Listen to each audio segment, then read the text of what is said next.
Hello, Fredak here. Fred ACC, all one word. Alrighty, be sure to subscribe. I want to thank you all for being here. It's Tuesday, December the 18th. And Fredak tends to post his things before stuff happens, not after the fact. I don't do red boardings.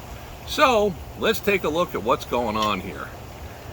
So, XRP supposedly had a huge potential short squeeze occurring up around the $2.70 level. Yesterday, the price was pushing to that level. And lo and behold, it's been tapered downward. Now, is that a surprise? Not to Fredak, and not to his subscribers. My thinking is that down here at $2.34, 33, this could be one of your last opportunities to get in this thing before you get a tremendous surge to the upside. That's right, that's what a short squeeze will do. When there's a large position of short of anything, then you have to buy it back as the pressure mounts and the price rises, which causes more buying and more price rising. And it feeds on itself and it gets ugly fast. Let's take a little stroll down memory lane. Maybe a year and a half, 2 years ago, there was this stock called GameStop. It had a huge short position in it. AMC also went along for the ride. Both of them was spiraling upwards. The short squeeze was in play. The little people out there were jumping on board and wreaking havoc on the price of those who were short. So, lo and behold, all of a sudden, something came out. Somebody tapped on a shoulder somewhere, big money somewhere, said, I need a favor. I need you to help me out. I need you to stop the buying. Only allow them to sell. One of the classic examples of the little man being beaten down. But in this situation, I'm going to think that the little man is going to rally, and this is going to get ugly from the short side. So if we get another rally upwards, because to push this thing down with light volume is what it looks like, then you'd have to be shorting it to go down. And at a certain point, if word spreads and gets out that there's a short squeeze in play, a lot of upside potential. Okay, I have something else interesting to talk about. I try to bring things to my subscribers that you may not have thought about.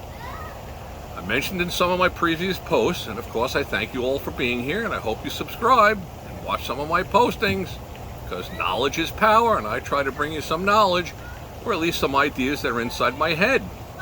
So, going forward with that thought, if we could unify some of the biggest followers on YouTube, most of those subscribers are probably not BlackRock and Goldman Sachs and the big money. It's probably you and I, the little Joe Schmoes of the world. So, years ago, there was something called street name for your stock.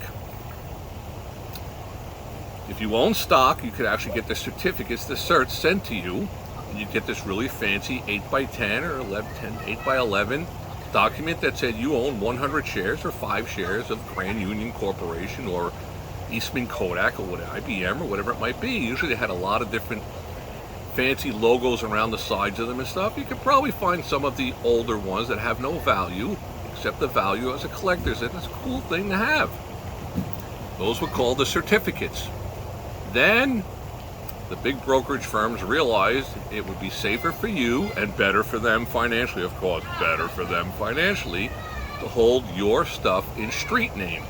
Because if they sent you the certificates and there was a fire at your house or you lost them or whatever, they got misplaced, you had a whole lot of problem proving that you owned the stock. So, by all means, you got to do your homework. I always state that in my postings. You need to do your homework. Whatever Fredak tells you or any other thing on YouTube or anybody else out there, double check it, triple check it, do your homework. So here's my thinking going forward. I always use a lot of different analogies. Here's an analogy. 200 years ago, when the wagon trains of 15 wagons were going west to the Oregon Trail, crossing across the Ohio Valley and heading west, young man, west, to find your future. Along the way, if one of the the wagons in the caravan, if their cow passed away and died, they would stop and have a big roast and they would eat it. And everything got used. The hoofs, the bones, the horns, everything was one way or another utilized. By the time they packed up and moved on, going west, there was pretty much nothing left of that cow or that bull or that whatever animal it was that had died. That's the way that it was.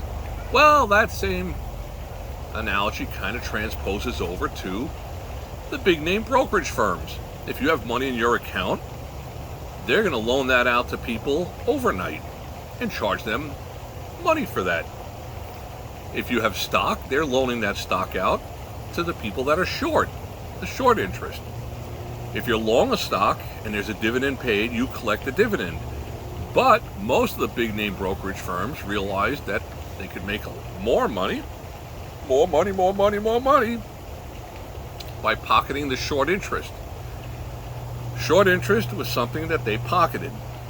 A lot of little morsel here, a little morsel there, and it adds up to millions and billions of dollars. I think it was Carville that had said it once. A billion here, a billion there, and before you know it, it starts to add up. So, reverting back to where I was earlier on in here, in this posting, if there was a conglomerate group of, let's say, 10, 12, 15 of the biggest YouTube followers, and I'm not one of them. I'm just some little guy that came on here posting something about generational wealth and looking for everyday people like myself that wanted a little bit of vision to some of the things that are out there. And I try to offer that. I do the best that I can. Any comments you have about this or any of my past things, always enjoyable, even the ones that are negative. So, moving forward with where I was going, if we had a large group that could call for removing their XRP, whatever the cryptocurrency is, off of their site, because they're probably loaning it out, quite possibly. I don't know this for sure. If somebody has any comments on these, please add the comments. Say, oh, I know what you're talking about, and they're doing this, and they're doing that, or they might be doing this, or I read this, or I saw this, or I know this, because I work at so-and-so, blah, blah, blah, blah, at Binance, or Bitcoin, or whatever they're called, or Uphold, or whoever they are, Coinbase, or whatever. Must be knowledgeable people taking a look at all this. Leave some comments, fill us in. I don't know. I don't work with any of them, so I really don't know. But I'm just thinking that if we had a massive rush of people pulling their particular coins, their XRPs, off of these big name sites, that might cause a bit of a problem. With all that being said, I'd like to thank you all for being here. Just some different food for thought. I think there's a lot of potential upside, and I think if we get a surge, you can see a surge to $4, $5, $6, $7, and then it can be off and running. Because once the sharks smell blood in the water, the green blood, money, things can happen. Alrighty, I thank you all for being here. I hope all your days are winning ones. Any comments, please subscribe, hit the likes, the don't likes, smash the likes, don't likes, whatever you gotta do. It's all good. Fred ACC, thanks for stopping by. May all your days be winning ones. Thanks. Bye-bye.